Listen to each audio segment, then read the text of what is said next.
ឯងចង់កងជាមួយអញឯងត្រូវតែងាប់អា Mobile Legend អ្នកណាហ៊ានតែប៉ះពាល់ Free Fire អាចផ្ទះបែកមាត់ហ៊ានប៉ះពាល់ Free Fire មួយម៉ាត់អាចផ្ទះបែកមាត់ខ្មុំខ្លាខ្មុំនឹងទិញអស់$20ខ្លាខ្មុំនឹងទិញអស់$20ជួយម្រាយឲ្យ game សុំបីតែចម្រៀងក៏ព្រោះដែរអា Mobile Legend ដូចភ្លេងបុនខ្មោចចឹងអើឯងនេះហាពួកឯងត្រូវចាំមកពួក Free Fire ឯងដឹង game ឯងលេងរាល់ថ្ងៃហ្នឹងឯងភ្លឺអាឡប់អា Free Fire វាយកចម្លងតាមវាចម្លងតាម PUBG អាភ្លឺឯងភ្លឺមែនអាពួកភ្លឺឯងលេង game ចម្លងតាមគេអា game copy អាភ្លឺអា Free Fire copy អា Free អាច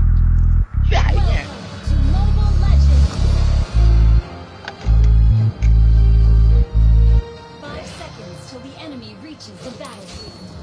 follow page អ្នកមួយពួក Free Fire ស្រួលថ្ងៃក្រោយចូលជេរទៀតឯងតើ follow អញឲ្យធ្វើមិនថ្ងៃក្រោយបានជេរទៀតនេះឯង follow អា page អញស្ដាច់ game